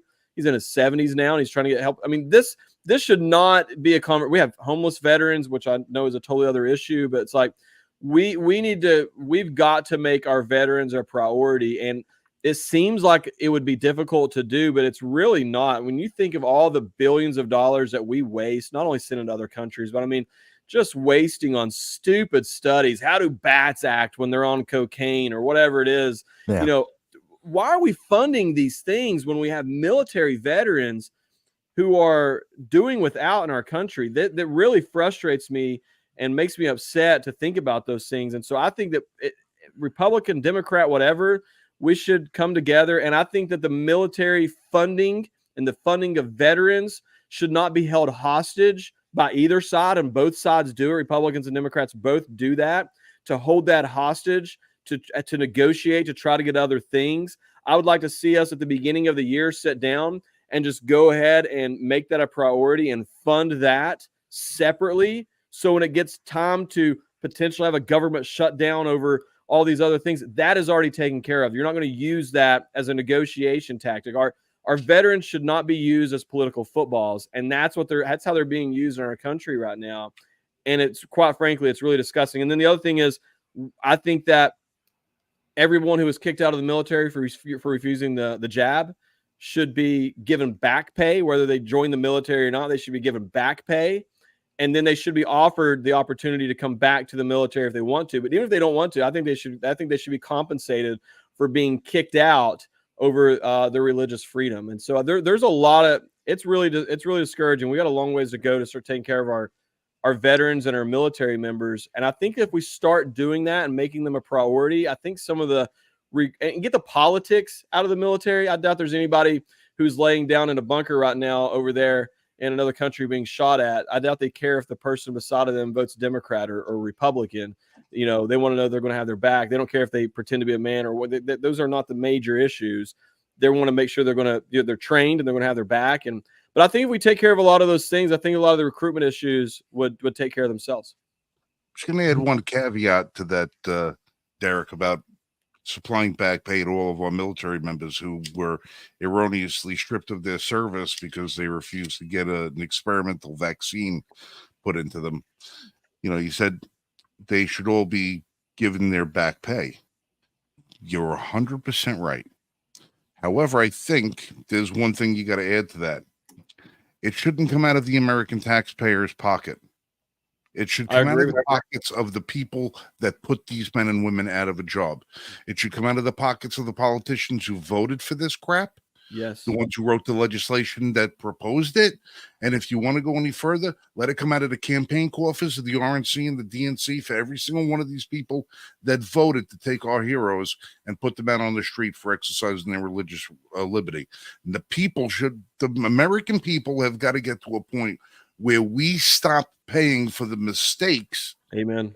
made by our politicians when those mistakes are not being done out of good nature. They're being done maliciously to fit an agenda.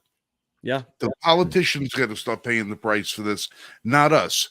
How many politicians do we get caught up in, drug scandals, politician scandals, this, that, they get this lawsuit, that lawsuit. We pay the bill for it. Yep. Sex in the Senate. We pay the bill. Well, and on the same note, we got to get back to Congress. Once again, they have limited roles and they don't do any of them. One of them is Congress is supposed to vote and declare war. And I don't care if it's Republican or Democrat. Both sides have done it. Both sides are guilty of it. Unconstitutionally, just throwing us into these endless wars. It's ridiculous. And it's a slap in the face of our military members who have signed up to defend our country. And once again, that goes back under the same umbrella of just taking care of our military members. And I think a lot of these recruitment issues would take care of themselves. By the way, people who are wondering about that and saying, what war?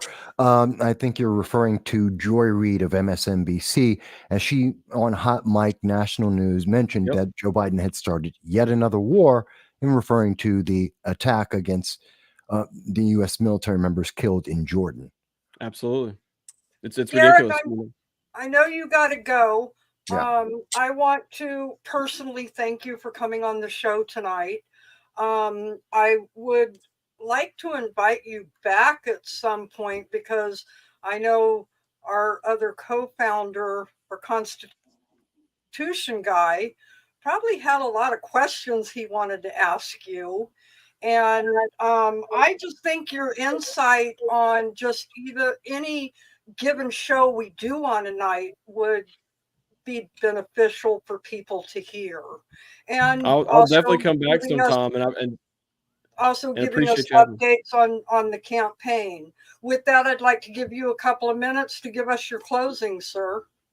Well, first, I just want to say thank you guys for having me, and Jan, thanks for inviting me here on the show. It was good seeing you last week, and I'm sure we'll be back down in your neck of the woods with many more times over the next part of the campaign here. And so we appreciate you. And like I said, look, I just think it's important for people to remember and realize and accept. I think a lot of people realize, but I don't know if we've accepted the reality that we're in a battle for the future of this country right now. And what they did to myself and the other January 6th political prisoners, they were doing it in an attempt to put fear into the American people. They wanted to say, look, if you want to either sit down and shut up and accept the tyranny you're living under, or this is what's going to happen to you. And, I can't get the time back with my family. I can't get back the money we lost or the emotional trauma my families went through, any of those in my prison time. I can't get any of that back. But what I can do is I can wake up every single day and I can refuse to allow this government to use me as that example. And I can show the American people that I'm just an average guy from Southern West Virginia. I took one on the chin from the most powerful, corrupt government in the history of the world. I had my name slung through the mud by the most powerful fake news media in the history of the world. But I got up, I dusted my britches off. I'm still standing and I'm still fighting to save this country. And if I can do that, then so can you. So God bless you guys, and God bless America.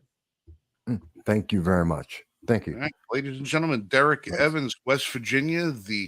Hopefully, if all goes well and everybody gets out there and does their part, votes on ex-congressman from West Virginia. Derrick, thank you again for being here tonight. If you look in the private chat, you'll see I just took a picture of it. That's what I was doing. Make sure I got it. There you go. Follow up on that. It's going to be important. Awesome. And, thank you guys so much. All right. Well, sign off with my usual. Derrick, you be safe and shoot straight.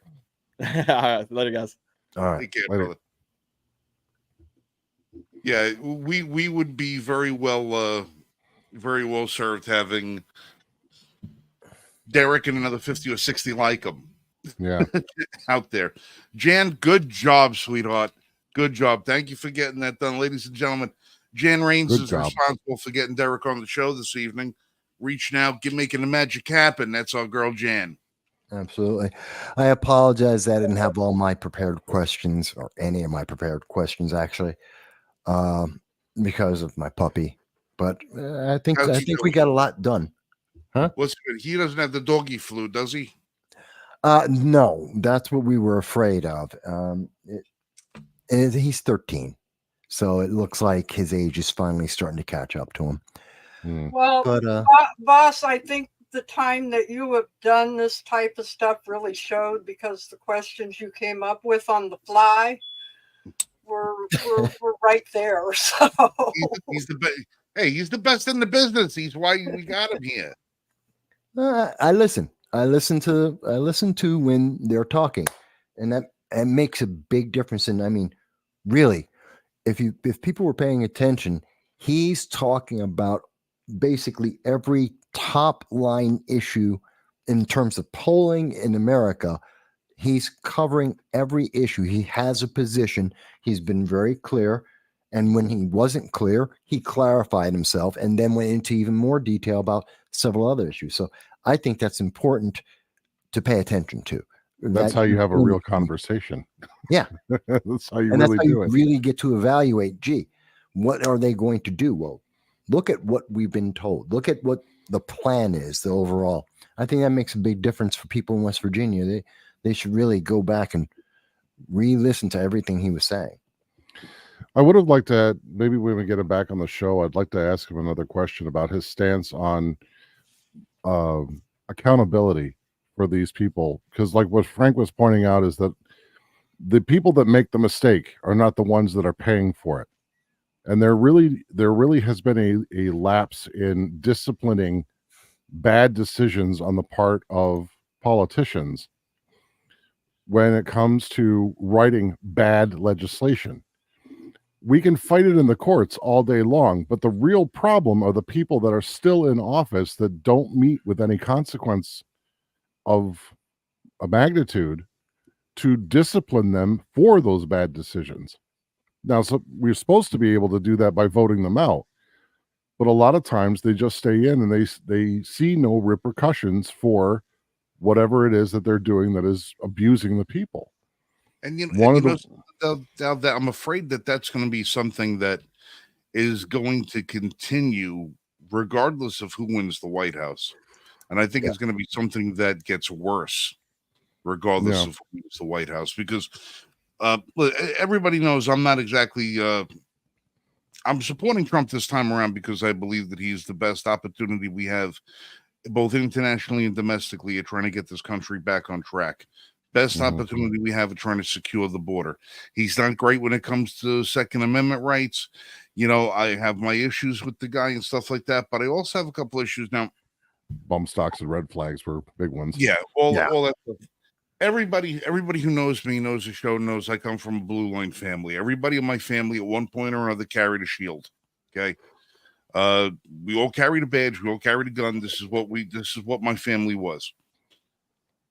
In recent years, especially in the last 5 or 6 years, if you haven't opened up your eyes to see what government abuse is and how the government uses law enforcement to, strangle the American people. We saw it.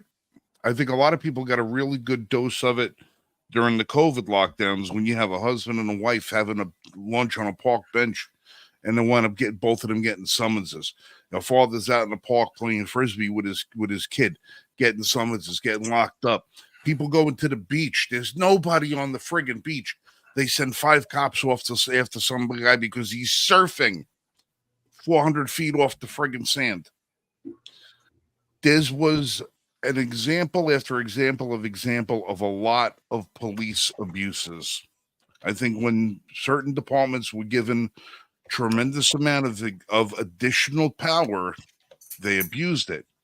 And I think what happened is you start getting a lot of people, the citizen journalists out there that are doing First Amendment audits across the country, trying to see exactly what the police will do to violate your rights. It's scary. It's scary to see what people with a badge will do in the auspices of their law enforcement. And every time that these things happen and it winds up going to trial, it's the taxpayer that winds up having to pay the fees because of qualified immunity. You know, you get so many law enforcement officers, and then you extend that beyond, and you go into the politicians. The politicians have immunity from having to pay a price for what they do. The thing that scared me recently is when Trump came out and said he wants to extend qualified immunity for law enforcement and strengthen it. There are a lot of people in this country that get systematically abused by law enforcement depending upon what they look like and where they live. Yeah. I don't think I want to see police powers being extended, enhanced, and protected when you've got a lot of bad people carrying badges out there. We've got to do a better job at policing our police if we want to do a better job of having the police police us. And we look around and we're seeing what's going on with a lot of departments. You either have people want to defund the department or eradicate them completely, or they want to give them all kinds of supreme powers. There's got to be a balance. There's got to be a balance. And I'm afraid of when I hear people say, oh, we have to extend power. I don't ever remember a lot of circumstances when somebody decides to enhance their power that they ever decide to give it back. Yeah. And that frightens me. Yeah. Well, isn't it? Go ahead. I was going to say, isn't it really only the sheriff's department that are constitutionally provided for? Right. The sheriff is the only constitutional, police department. Every other police department in the city, state, whatever, those are all state or locality, municipality, created departments. And those police are not held to the same constitutional standards, are they? You can't, there isn't even a standard in this country about what kind of classes police have to take with regards to the constitutional understanding. See, You've got departments that have a 26-week police academy, and you have some departments that have a 4-week police academy. You have, in New York City, it takes longer for you to get a license to be a hairdresser than it is for you to get a cop, to get a badge. It takes longer to go through cosmetology school than it does. Now, listen, I'm not besmirching the cops in New York City. The rigors of the NYPD, that's a tough job. It's a tough job. It's a tougher job to get on than it is to keep. I'll put it that way. It used to be. It's a tougher job to get because you have the civil service exam and that. My waiting list, by the time my number came up with, I went down to 495 on my list, and then they bumped it back up to 15,000 ahead of me, and then I had to wait till that 15,000 disappeared. To get there, it was ridiculous. The academy is one of the most stringent in the country. Is NYPD? Yeah, but one of the reasons why is obviously what we saw with the attack down on 42nd Street. By the way, for people who haven't been to New York, that's a massive, major thoroughfare. And those two officers weren't the only two officers in that region. So someone attacking a police officer in broad daylight at 42nd Street, that is insane. It's kind of like what we see with Antifa attacking a police station. It's insane. It is an insane act of intentional, pure violence, and that's dangerous because if they're willing to do that, what else are they willing to do? Vess, go to Times Square. Go to Times Square on Wednesday at 3 p.m. and just do a head count. Give yourself a quadrant. Pick out one quadrant and give yourself a head count of how many cops you see. On any given Wednesday on Times Square, you have 150 cops. You don't notice them as much because, again, you're going to have about 5,000, 10,000 people walking past there. So you don't notice it, but yeah, there are a lot. Yeah, if you stand there with one of them little thumb clickers and just count, All the cops that are there, you see how many. So when you see an attack like that being committed in the middle of the day, Jesus Christ. Yeah. What but- were all the what were all the cops doing? What Well, were they this all is- doing? I think I know. And I think it's kind of what we're starting to see, which is what you see now on the screen. And I think it's a consequence of us becoming more and more progressive. And we've been seeing this movement. Remember, the defund police movement across the nation, and in particular in New York City, it didn't end. The consequences of it absolutely haven't ended. And what are we seeing? Longer and longer wait times. It takes longer and longer for police to get there. There's fewer police trying to deal with the same amount, if not more, crime. And it takes longer to get everything resolved. And I think that's not just for you and me as citizens, but for fellow police officers in trying to stop this. And I have to tell you, if they're willing to do this to police officers, they have absolutely no fear of attacking you. Again, 6 of the 12 individuals have been in multiple violent crimes already, burglary, robbery. So these are people, they're not afraid of the police. They're not afraid of you. They're not afraid of committing more crime. And here they are now taking, what do they do? Now they're doing forgeries, false identities, and they're running over to California. And, hey, California wants them anyway because they're a sanctuary state. But I think that's one of the problems that people don't realize, because we need to fix the police. It's always an ongoing process. Fix the police, make them better, help them to better address the needs of the public. But at the same time, when we do nothing but demonize them, we're not fixing. That's not the fix to the problem. That just creates a new chain of problems. That makes sense? Well, yeah. Well, plus you're not giving the cops any incentives when you see exactly what our district attorneys and everybody else are doing as far as what the punishment to fit the crime is going to be. Cops are going to say, why am I going to even bother making this arrest? Why am I going to bother making this arrest if the guy's going to be out on the street before I'm done filing the freaking paperwork? Yeah. Which is a pretty legit question. These animals that attack these cops, they walked out of jail with no bond. There was no bond set for them, no bail. They walked out of these cops have still got bruises on them. One cop got kicked in the head 4 times. 4 times. Got kicked in the head 4 friggin' times. I'm sure this guy's suffering from at least a 2nd-degree concussion at this point. His assailant is walking out in the street with no bail. And this guy's still going to be on the medical treatment. And that we have Alvin Brigg over there refusing to answer questions about it. You've got Congress and Senate refusing to even... they won't let tax fraud or Social Security fraud now be the grounds for expediting the departure from the country for an illegal. You can't deport them now. You're already illegal. You shouldn't be here. Commit tax fraud, Social Security fraud. That doesn't expedite the process anymore.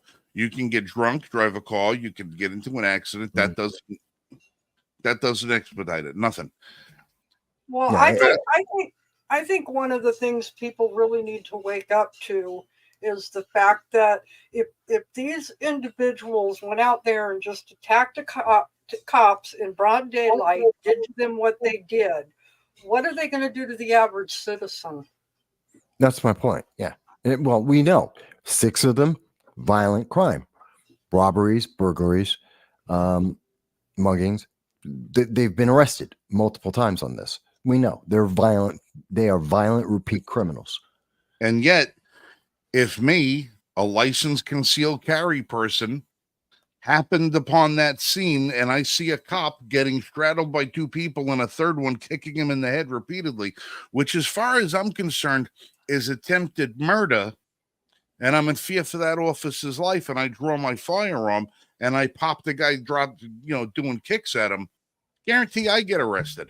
Well, yeah, because Holchel thinks that concealed carry is dangerous. By the way, data just came out this week from Ohio on concealed carry, which they just increased. They opened up, and they went the exact opposite way of New York, and allowing individuals to be able to conceal carry and open carry. And oddly enough, crime went down and has continued to go down. New York State took the exact opposite reaction. They took the exact opposite decision, even violating the Supreme Court to try and demonize people. Mind you, New York State won't give you any of the concealed carry data. We have the data from Ohio. It says it makes people safer. They break fewer laws. New York State won't give you the numbers on concealed carry arrests that are involved in violent crime. They will not provide it because I believe it's nascent. There's just no data out there, and they're using it as an excuse. And what are we seeing? Violent crime is a problem. Hochul just had to admit it just recently. She finally admitted it, that it is a problem, and it is a problem that is not going away, as our police force is. It's one domino knocks down three others, and we keep getting examples in other states, in other parts of the country. Gee, when people don't go down this progressive DEI-driven mentality, the socialist ideology, they do better every single time. Every time. It's crazy. But no, I think a lot of that has to do with the fact that they're, Hochul is wanting the control. And the Empire State is trying to become the empire, as small as it is compared to the rest of the nation. And they will not give that up for anything. At the same time that they're trying to defund the police and essentially turn them into legislated thugs for the city, and putting these officers' lives at risk so that the good ones can't do their job properly, you have a whole host of others that are causing people to lose trust in that blue line, which is unfortunate, because I can remember talking with my dad. He used to live in New York City in White Plains. And he said that, there were certain areas that, people took care of themselves in the communities, but you were always happy to see a beat cop, walking the lane, because you knew who your officers were. And they'd tell you, hey, you're not supposed to be there, get home. Or they'd see you at night and they'd be like, hey, you need to, move along, guys. Don't hang out here. But they weren't obnoxious. They didn't throw their weight around. Every time you turn around now, too, if a cop is doing something because he has feared for his life, or he has protected somebody from something, he goes up on murder charges. Yeah, that's true. And you can tell that these people haven't thought it all the way through, because at the same time that they're calling for the defunding the police, they're also trying to disarm the populace. So it's like, all right, then who's going to come to you? When you're in trouble, what are you going to do? You can't defend yourself, and you don't have anybody to call. So now what? You just going to lay down and die? Well, I wanted to point out something a little bit different, but it's something I saw earlier today, and I was talking about it. I did a short video on it. And what you're seeing on the screen right now is part of the reason why we have so many of these problems. This came from Project Veritas, from the Republican National Committee. And apparently, they were trying to hide this from the public. They were trying to cover this up. According to the reporter who put this out, her name was Jen Van Laar. And so what you notice on this screen, the Republican Party, which brings in almost as much money as the Democratic National Committee, okay, where are they spending the money? Well, the Republicans aren't spending it on the voter base, which means they're not spending it on trying to get the votes to change the defunding the police. They're trying to stop the progressive move towards the left. They're not spending the money on that. They're not spending the money reaching out to younger people, those in high school and college, the young 20-somethings that are going into the workplace. They're not reaching out to them saying, hey, being a Republican, being a conservative, being anything but a progressive Democrat, there's another option out there. They're not spending money on that. Matter of fact, they're spending about 1% that Democrats are spending on the youth. Where are the Republicans spending money? 30 times more on limousines, 70 times more on flowers. This is where they're spending their money. And when they do this, when they're buying flowers and limos and spending money on getting themselves guest host appearances on Fox News and One News Network, what's happening? Well, the nation is falling apart. And you know, I'm a conservative Republican. I'm not saying this is a Democrat. I'm calling out the Republicans. That's ridiculous that those numbers exist. That's how they're spending the money when we are seeing all of these problems we're talking about right now. And that's just domestic. Look at what's happening international. They are failing.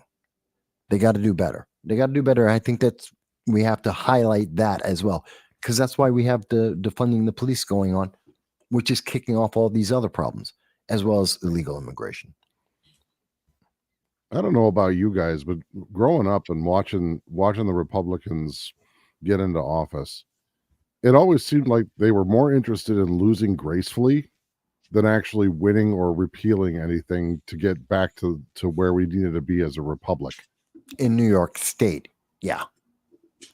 In New York State, it's about looking good as they lose, because they don't really try to win. They really don't. Well, even on the national stage, I mean, I can remember when, was it Pennsylvania, and it's the late 80s, and Granted was talking about the race with Michael Dukakis, and we were just talking about it kind of briefly. I was very young. That was Bush 1, wasn't it? Yeah. And Granddad was like, I asked him why he didn't like any of Dukakis's ideas, because I had heard some stuff on the radio and I was talking with him about it. And he said, well, I like to have my rights and my freedoms, so I'm not going to vote for him. Not really that, Bush is going to help out, but at least he's a little better than Dukakis. And I thought, well, that doesn't make any sense. Why would you go for somebody that was just a little less bad than the other guy? It never made sense to me. But it's how the game is played.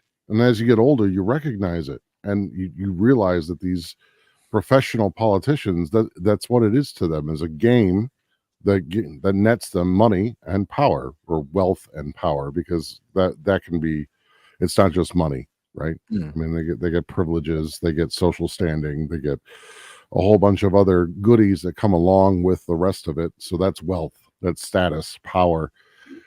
And when you see all this, it does leave you a bit disheartened as the average American, thinking, I'm just one guy. The answer is simple. If everybody woke up one morning and decided we're not going to fund this anymore, you'd see a lot of this change in an instant.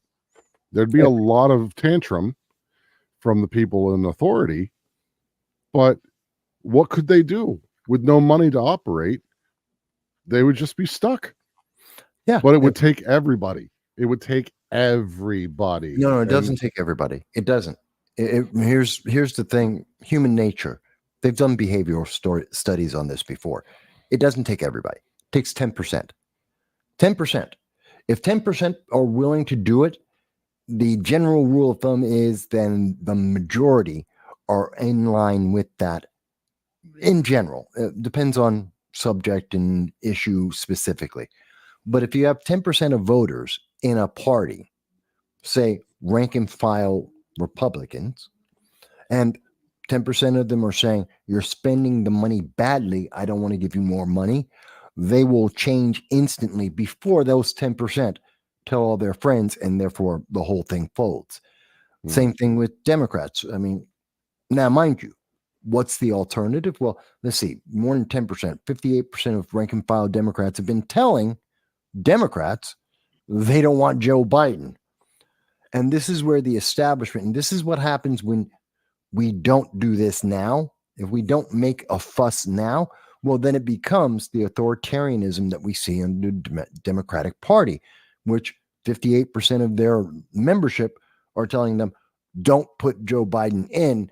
And the establishment's going, we don't care what you think because we're going to invalidate your votes in New Hampshire. We're going to not care what you do. This is how it gets worse and worse. 10% at the start. And if you don't, you'll never stop the dominoes from falling. Well, it's been a fantastic show. And I don't know, Voss, did you get to see the challenge coin the 5150 gave to Frank? Yes, I did. I came in just about the same time. Mm-hmm. That coin is sweet. Yeah. Yeah, and I already got a text message from Lori saying, "Where's mine?" You got to tell her yours is the only one. That's what Keith said. They only struck one coin. It's yours. If anybody deserves to get one of these, it's going to be her because I have traveled a lot of miles to be where 5150, and they have been through the competitions and shows and everything else. I've been through a lot of different miles, and Lori has been on most of those trips with me, either as my co-pilot, my driver, or the person keeping me awake. So that I could drive. So I'll arrange something. You could tell her Christmas is coming. Tell us about what's happening next week, Frank. I don't know what's happening next week. I think somebody's coming in as a special guest next week to talk about a book, and somebody's going to be giving us a review of that book. Yes, next week, author and Second Amendment advocate Liz Lazarus, professional Second Amendment. I love people who are actually, when you say, they're professionals in the Second Amendment community. Liz Lazarus is going to be here to discuss one of her books that Jan was kind enough to read and review for us. So we're expecting that to happen next week. Jan is going to be commandeering the show, most of it. That's week. Good because I keep forgetting what day it is. No. Jan is only going to be saying a few things, and then you guys get the show. I'm going to keep adding to your list of responsibilities. It's good that she's coming on next week because I keep forgetting when she's supposed to come on. Like I thought she was supposed to be the guest tonight, and I'm like, oh, I'll just let Jan do all the talking tonight.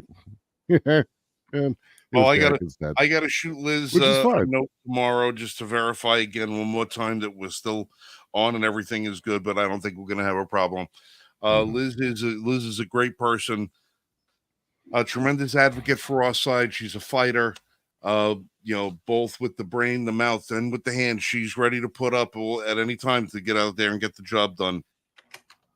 And from what I understand, she's pretty good with a pen and paper. So or typewriter or whatever they use to write books, I don't know. Well, you're still going to put the review on the website, right? Of course we are. The review's going to get on the website. You never heard anything. That way, your review is forever, and you could never disavow it. We want to be able to put the review on the website with clips from her appearance on the show. Okay. So we have to have that all assembled as one. Puppy dog. You see, that's how these things happen.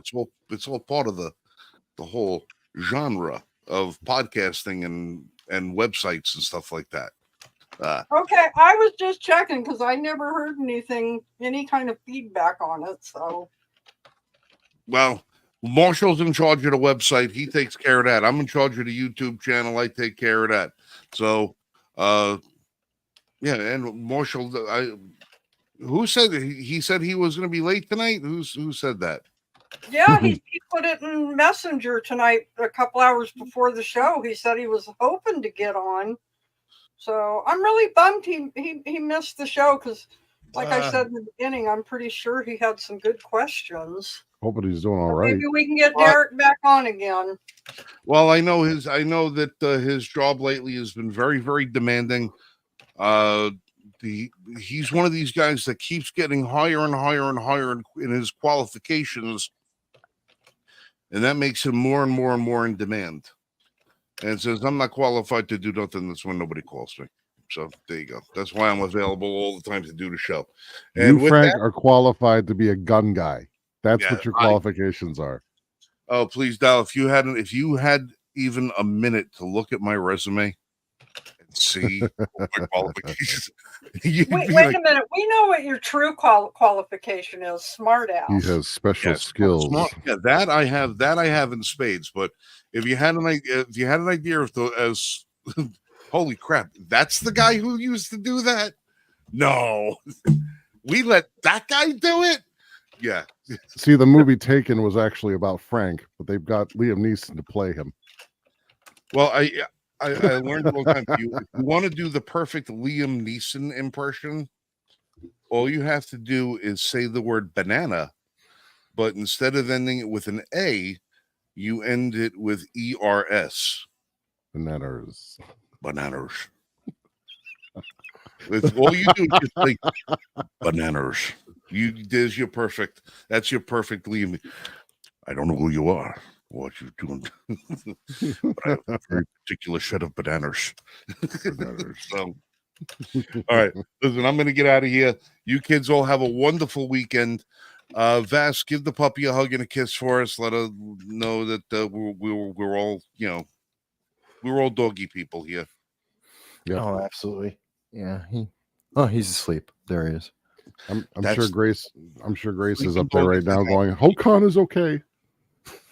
Okay, listen, I want everybody to get a chance. If you check out the range report this weekend, there's a gun that debuted at SHOT Show last week that nobody in the country has a review of it yet, except I did the unboxing review earlier today and put it up on YouTube, and the review is coming this weekend. So the range report, hosted by yours truly, is going to be the very first YouTube channel in the country to have the Rost Martin RM1C 9mm compact pistol review. Which was a really nice pistol, by the way. It's a brand I new watched it. American company, American made, American assembled out of Dallas, Texas. I haven't gotten a chance to take it to the range yet. Just been doing a bunch of dry firing, taking it apart and fixing it and all the rest of that. Thus far, I am extremely impressed by the trigger on this thing. It rivals my Canic rifle, oddly enough. So be sure to tune in for that. Hit like, hit share, hit subscribe, and all the rest of that. Remember to visit us at l1f.us. And if you want, there's information there on how you guys can become a charter member and possibly be the recipient of a laser engraved Henry Golden Boy 22 lever action rifle. Vass, give us a call out give us where you are, what you're doing, and all the rest of that good stuff. Every Sunday at 2:30 p.m. Eastern Standard Time, I do a live stream with anyone in the public to answer their questions and to deal with a bunch of the issues, like we saw with the RNC today, like we see with what's going on with the police, what's happening right now. We're now attacking Syria and Syria and Iraq, because Iran attacked the United States in Jordan. Does any of that make sense?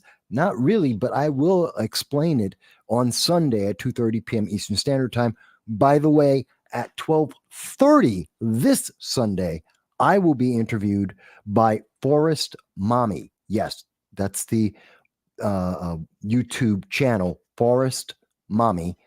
And I'm going to be interviewed at 12:30 this Sunday, Eastern Standard Time. Forrest Mommy. Yeah, her name is actually Jennifer Fensky, but she goes by Forrest Mommy. She was a candidate in an election recently, and so she invited me onto her program. What is the nature of the program? Are we to expect to see you in a loincloth? What? Oh God! Spear checker. Oh God! I'm not MASH. No. Anyone who's seen the movie MASH will get that joke. But anyway, I don't know where Dal came up with that one. I just figured, seeing you sitting in like some nest in a tree with the Forest Mommy, hugging on a pine. And believe it or not, she's not on the left. She is definitely not a tree hugger. but Oh, she okay. goes by Well, Forest Mommy. I'm just not familiar with the program. I just want to make sure that whatever you're getting into, if it's going to be something that's over your head, I got to watch it. Oh no, she's no. she's also on Twitter. She has a Yes. Twitter feed that I follow. So All right. yeah. One of you guys will forward me that link.